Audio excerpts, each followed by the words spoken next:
Assalamualaikum warahmatullahi wabarakatuh. Yang saya hormati dosen pengampu mata kuliah hasil studi penelitian pendidikan matematika Bapak Profesor Kartono MSI dan Bapak Dr. Mulyono MSI. Saya Nur Alina Hidayati dengan NIM 0401619013 akan mempresentasikan artikel pada telaah jurnal 4 ini.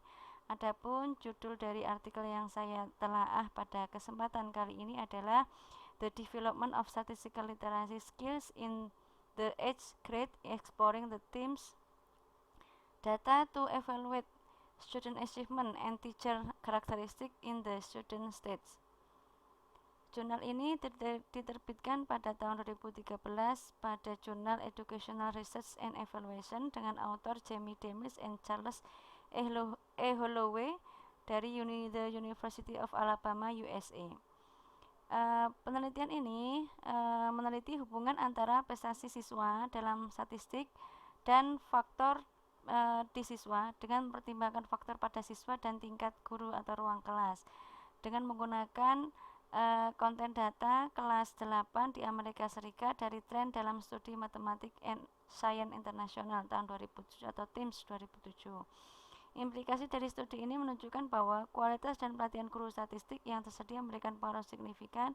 Kemudian penelitian ini menggunakan HLM untuk membangun model untuk menjelaskan variasi dalam prestasi siswa dalam statistik dengan mempertimbangkan variabel siswa dan guru atau kelas. Pendahuluan, bidang utama yang menjadi perhatian dalam pendidikan statistik saat ini yang terkait dengan prestasi siswa adalah sikap dan pelatihan guru. Bagaimana guru-guru pre-K12 suatu jenjang pendidikan di Amerika Serikat mengelola di kelas. Penelitian sebelumnya telah menunjukkan bahwa banyak guru yang mengajar statistik memiliki pelatihan formal yang sangat sedikit atau bahkan tidak pernah mengikuti kursus statistik. Beck dan Edwards 99 dan Franklin tahun 2000. Dalam beberapa dekade terakhir, ada dorongan besar untuk meningkatkan kemampuan literasi statistik dalam setiap jenjang pendidikan dengan berbagai model kerangka teori tentang statistik literasi. NCTM tahun 89, 91, dan 2000 merumuskan dasar standar isi dari analisis data dan probabilitas yang menekankan probabilitas dan penalaran statistik menjadi bagian dari kurikulum standar dalam pendidikan K12, di mana di sini siswa diharapkan mampu merumuskan pertanyaan yang dapat diatasi dengan data dan mengumpulkan, mengatur, dan menampilkan data yang relevan. Siswa dapat memilih dan menggunakan metode statistik yang sesuai untuk menganalisis data. Siswa mampu mengembangkan dan mengevaluasi kesimpulan dan prediksi yang didasarkan pada data. Siswa memahami dan menerapkan konsep dasar probabilitas. NCTM 2000 halaman 48. Tujuan penelitian ini adalah untuk menyelidiki hubungan antara prestasi belajar siswa dalam statistik dan faktor-faktor di tingkat siswa atau guru atau kelas menggunakan konten kelas 8 data di Amerika Serikat dengan data dari TIMSS tahun 2007. Persepsi dan sikap guru tentang pengalaman statistik mereka juga akan dipertimbangkan secara khusus.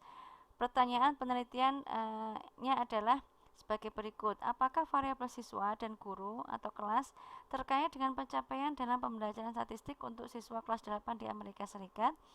Sejauh mana variabel-variabel ini menjelaskan variasi dalam pencapaian statistik di tingkat siswa dan guru atau kelas? Kemudian, untuk guru yang mengajar statistik pada siswa kelas 8 di Amerika Serikat, apakah sikap mereka tentang pelatihan mereka untuk mengajarkan data dan konsep peluang, dan apa persepsi mereka tentang prestasi siswa? Metodenya adalah sumber data di sini menggunakan prestasi siswa, latar belakang siswa, guru, dan latar belakang sekolah internasional di tingkat 8 dengan database setelah TIMSS 2007. TIMSS 2007 menyediakan data sebanyak 59 dari 99 negara yang berpartisipasi termasuk Amerika Serikat. Penelitian ini berfokus pada evaluasi kinerja siswa terkait dengan data dan domain pada bagian matematika untuk siswa kelas 8. Metodenya, pengambilan sampelnya adalah sampel siswa dari Amerika Serikat mencakup sekolah negeri dan swasta, dipilih secara acak dengan total 239 sekolah kelas 8 dan respondennya sebanyak 7.377. Kemudian desain penelitiannya menggunakan instrumennya menggunakan multiple choice dan constructed response yang diberikan pada siswa. Kemudian kuesioner juga diberikan kepada kepala sekolah, guru, dan juga siswa. Hasil pengukuran yang pertama adalah statistik deskriptif demografi tentang harapan guru. Di sini responden yang dilibatkan ada guru laki-laki sebanyak 30% dan guru perempuan sebanyak 61%. Kemudian lamanya mengajar sebagian besar ada pada posisi 47,3% adalah lamanya mengajar kurang dari 10 tahun. Kemudian 11-15 tahun adalah 20%, 16-20 tahun 9%, dan di atas 20 tahun ada 16%. Kemudian lulusannya yang setingkat sarjana adalah 37% dan setingkat S2 atau master adalah 54%. Kemudian bidang atau keahliannya atau rumpunya matematik adalah 42% dan yang tidak matematik adalah 57%. Kemudian matematik education yang punya dasar keilmuannya adalah matematik education 57% dan yang tidak adalah 52%. Dan sebagian besar juga memiliki sertifikat mengajar. Kemudian sebagian besar juga mengikuti pengembangan profesi dan pengajaran matematika juga sebanyak 77%. Kemudian harapan untuk siswa prestasi juga cukup tinggi ya, pada level high itu ada 41,%. Kemudian dukungan orang tua itu paling banyak adalah 38% pada level medium. Kemudian keterlibatan orang tua juga pada level medium sebanyak 38,9%. Kemudian di sini kepuasan guru mengajar itu juga paling tinggi adalah pada level high ya, 39%. Hasil pengukuran yang lain adalah di sini persentase waktu mengajar untuk seorang guru. Paling banyak adalah 23,5% itu mengajar 10% dari waktu sehari-harinya. Kemudian 20% dari waktu sehari-harinya juga 16,5%, cukup tinggi juga. Tapi yang tidak sedikit juga yang hanya 5% saja dari waktunya untuk mengajar sebanyak 22%. Sedangkan untuk yang persentase waktu mengajar 15% adalah 12,1%. Ini adalah hasil pengukuran teacher training sikap dari guru ketika pelatihan. Di sini dikatakan bahwa 84,8% guru melaporkan bahwa mereka sangat siap untuk mengajarkan topik yang berkaitan dengan membaca dan menampilkan data menggunakan tabel seperti piktograf, grafik batang, diagram lingkaran, dan lain sebagainya. 81,7% merasa sangat dipersiapkan dengan baik untuk mengajar topik yang terkait dengan menafsirkan himpunan data, dan 78,7% merasa siap untuk mengajarkan topik yang berkaitan dengan menilai, memprediksi, dan menentukan peluang hasil yang mungkin. Ini hasil pengukuran untuk HLM yaitu